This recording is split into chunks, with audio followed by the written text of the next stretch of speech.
Okay, so we're done with the design process, and now it's time to pick out the wood and start doing some cutting. So there's more to just putting the piece of wood on the laser and start cutting. If you really want a super nice piece, you actually plan your cuts for the optimum look of the piece before you even start doing anything. So this is one of the scrap pieces that we didn't use, just for testing finishes.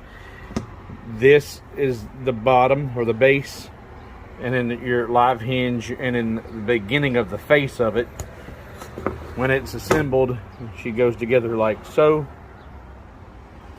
And then this lower half is the front face.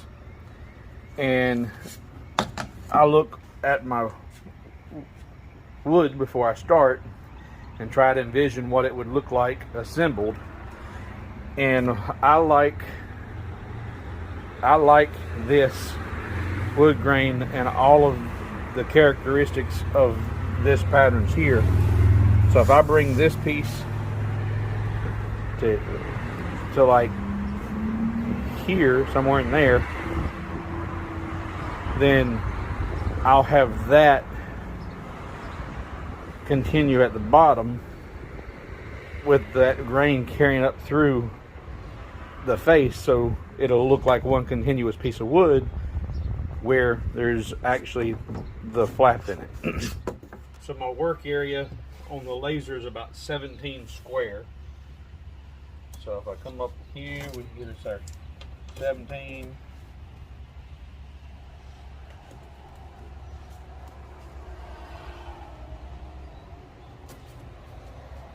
And then this is the area I want for sure. So we're going to get all of this 17.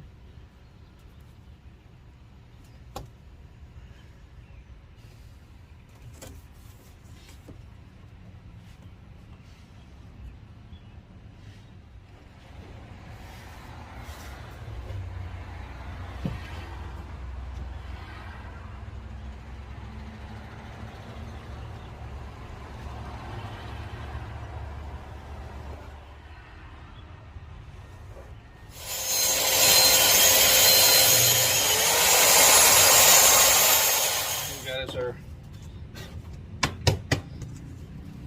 17-inch square board with the wood grain where I want it. Okay, let's go to cutting. Okay, so last night I sat and worked on the design at home. Finally come up with something that I think I like. At least I like enough that I'm going to cut it out. I'm going to reduce the size of that just a wee bit.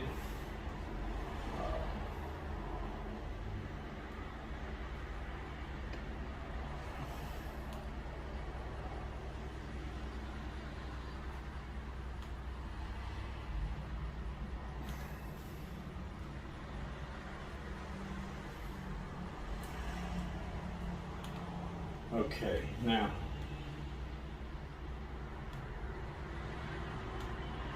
so I ended up redesigning my logo here in the middle. I stayed with my heart design, but I put 4 interlocking hearts there. And then this is done in a 3D relief. So all of the dark areas are engraved, burnt into the wood, and then the outline cut out, so you have a free standalone piece like so that will sit on the surface of the hinged latch area. Plan to embed the magnet here and then embed one on the wood that it marries up to, and then I've also taken and moved it off center, which I hope is not a problem when it comes to latch. We'll see. And then I took the negative image of those hearts, and going to engrave it on the face on its opposing side there.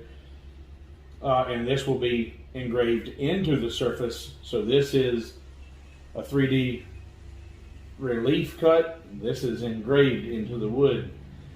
So it is truly its negative image. I altered the hinge so that the hinge would go, would begin to start bending sooner, and I changed how far the hinge came down. So I relocated the hinge pretty much completely by allowing it to start contouring sooner. I'm hoping that it maintains a nice flat surface all the way around the curvature. And then by moving it up, because it didn't need to go as far, the plan is to have that hinge marry on either side. They'll be equal. It's just aesthetics. All right, so now it's a matter of getting the wood set up on the laser and start cutting. And I'm going to do the two largest pieces first. Well, the one largest piece in the face, because this is what's important to me, to keep all that wood grain matching through here, and then make sure that the grain continues to run in the same direction on the sides. These pieces can be taken from any of the waste material that's left over. So let's get to cutting.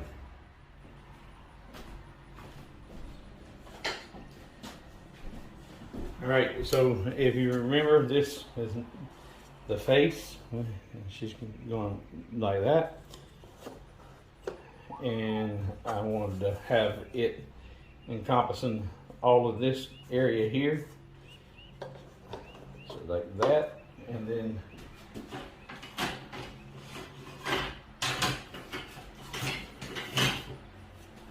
this isn't the right piece, but it's about the same dimensions. So I know how far up I need to be. So you see, that takes about the entire workspace. I'll end up with more waste this way, instead of coming over here and optimizing all of the wood, but I want that pattern to continue from here all the way up the face of that piece. So, all right. So now with that, like that,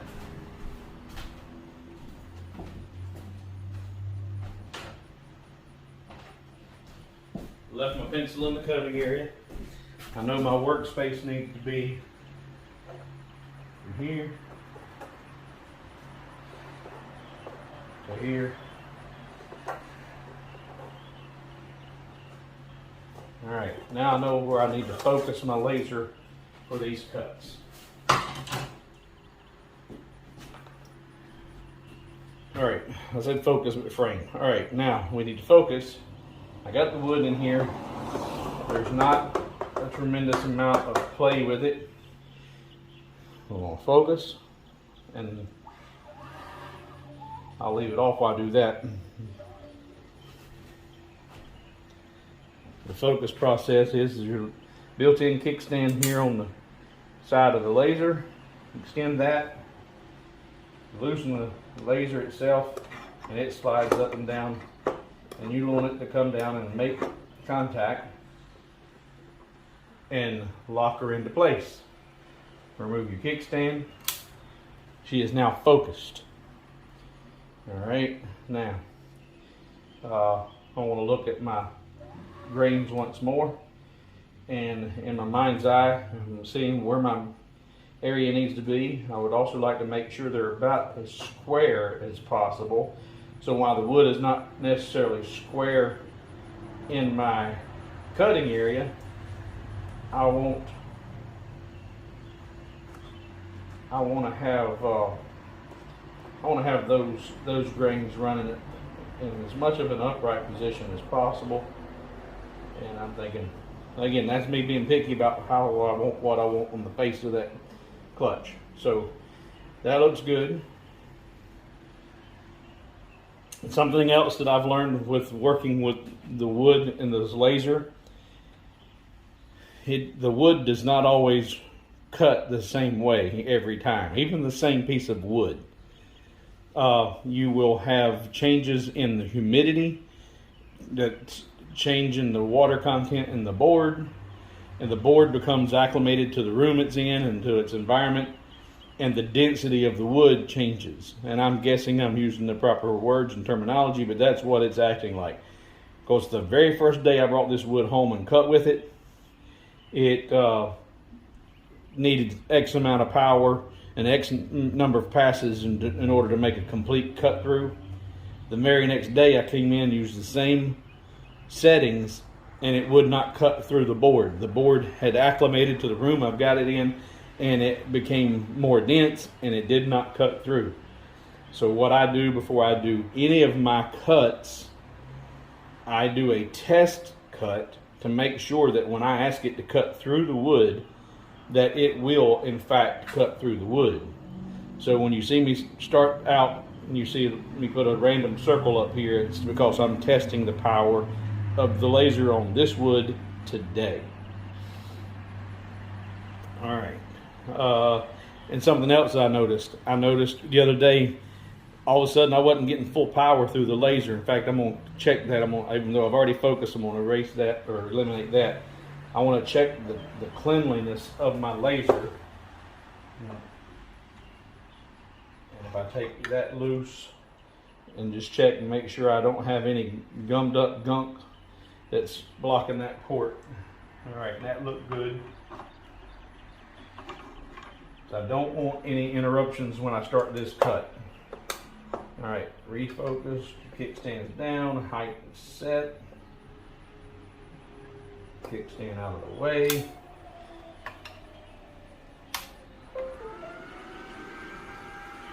Power her up. All right, now let's send this laser back to home.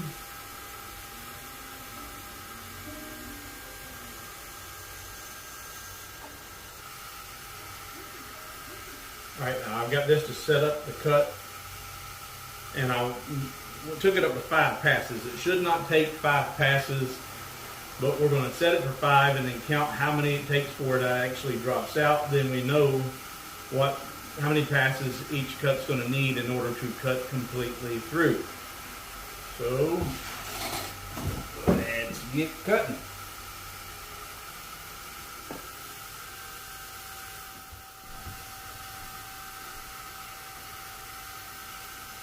There's 1.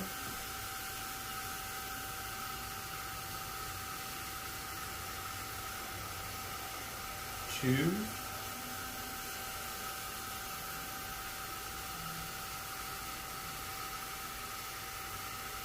3.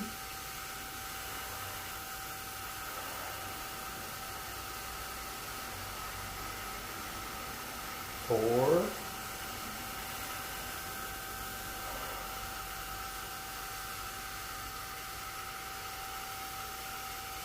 5. I did not see it physically drop, but she's loose.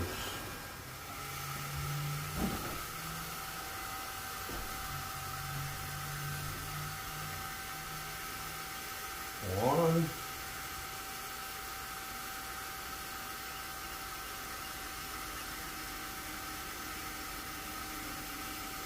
2.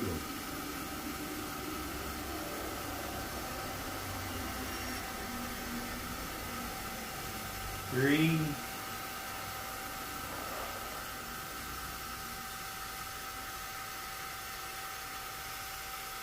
4. I think I feel good with 4.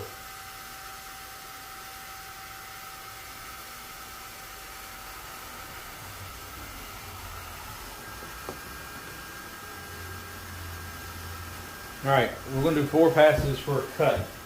Okay, I've got everything fine-tuned.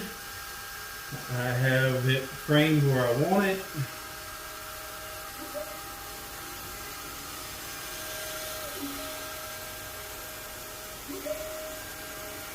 And we're ready to start cutting. Now let's just see here, preview. This says it's going to take 2 hours and 10 minutes to make this cut. 2 hours and 10 minutes. So we won't be filming this whole thing or hovering over it the whole time. So let's see. Optimize cut path, done. Yep. Okay. Let's cut.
Well, the camera went dead, but got the cuts finished and was really looking forward to this because it was going to be really good continuity.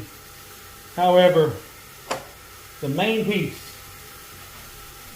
I'm cutting out the main piece.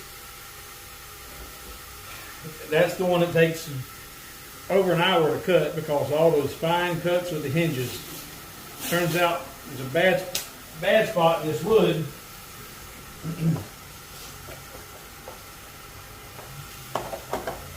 Come on. When sanding it, this area right in here, while all these cuts were completely through, these cuts did not make it all the way through.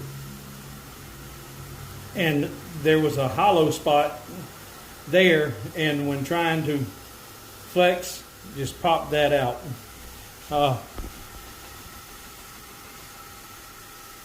So that piece is ruined. So I've lost my ability to keep the continuity there. And by continuity with the grain. You can see the wood grain pattern continues right up through there. And that would be the face of the purse when completed.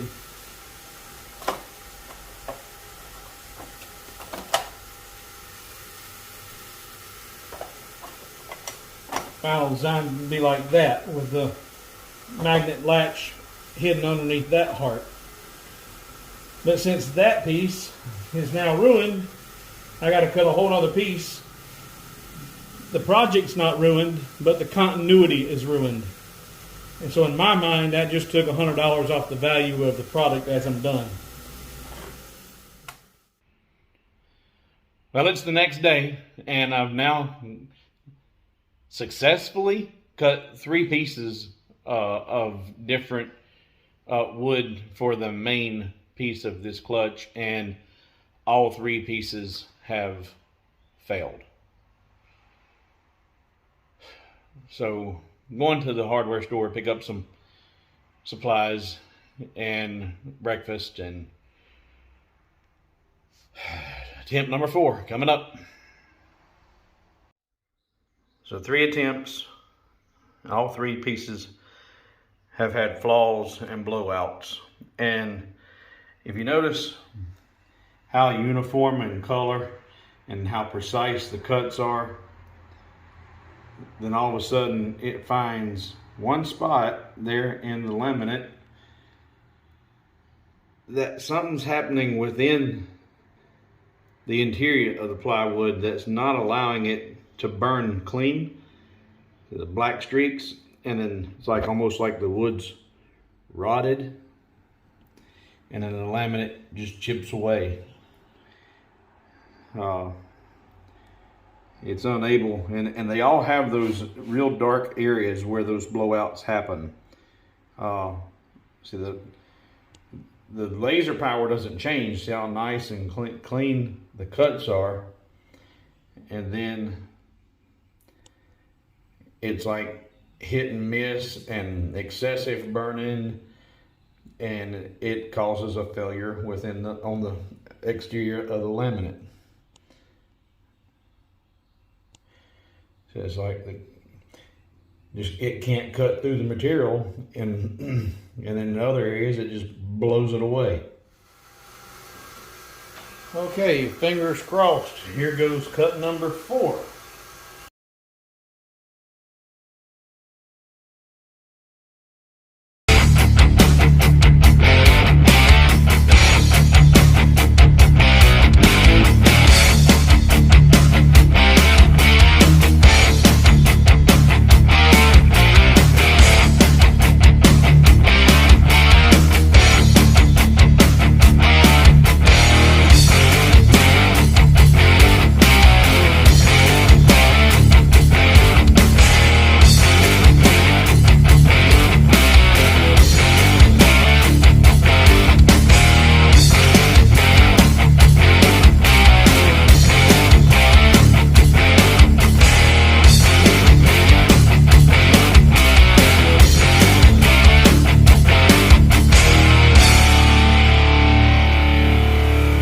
Okay, this is the 4th attempt.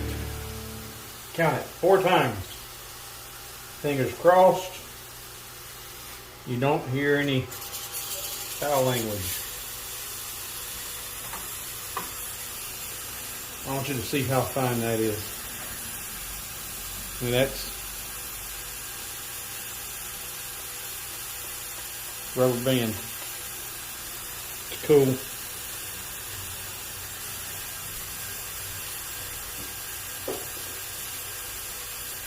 This piece we know shouldn't be an issue.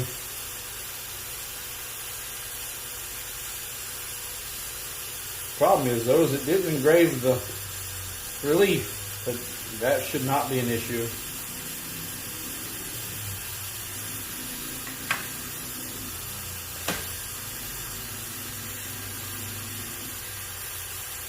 Just marking those so that keep the patterns the same. So cutting that so thin gives us a really good continuity of the grain. That's what I've been after this whole time. It's the reason for 4 cuts. Now, did we blow out the back side of this, or was there any rotten board? Yeah, it's bad. That right there is going, the hinges didn't cut all the way through,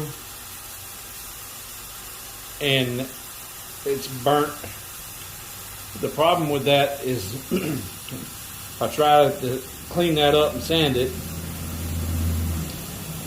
it's probably going to delaminate because what's under there, the reason that's burnt, the reason that's burnt like it is, it's the inner material that's burning. So there's very little support underneath the laminate. And you see that you don't see that on the front side.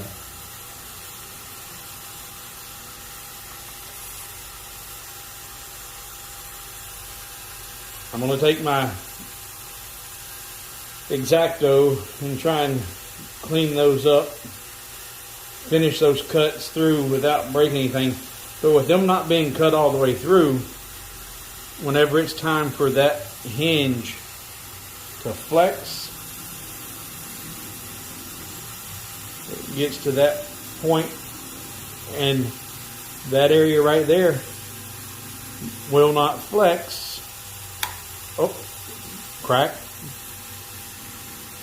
Didn't break anything yet. I want to use my knife first and see if I can relieve any tension out of that wood before I bend it and break it. We'll be back. Okay, so we got her on the desktop. Get out our X-Acto or precision knife set. Not lose the finger doing it.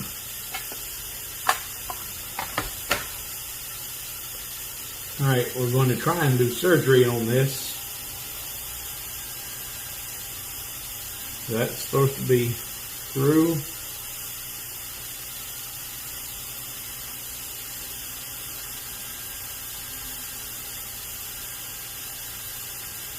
It's like it's gummy. It's like it's not wood. It's possibly some type of filler.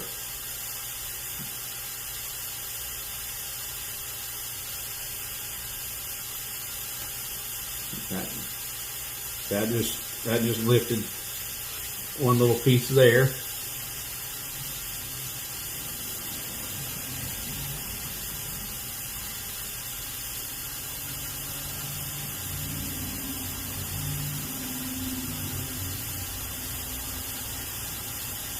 This razor's hardly even making a dent. There we go. And this will cut you looking at it.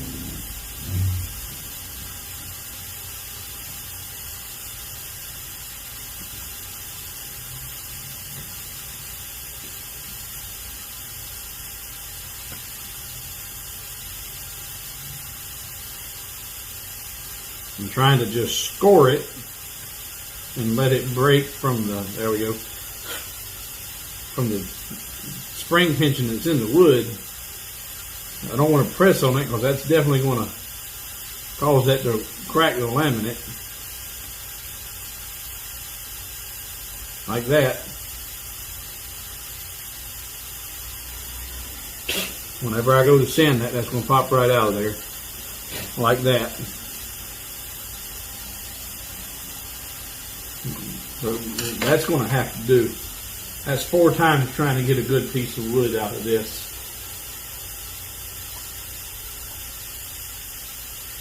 Alright, that did it. Now I sanded this prior to cutting for this reason. Now I'll spray it and clear it, and that'll kind of help hold those pieces together.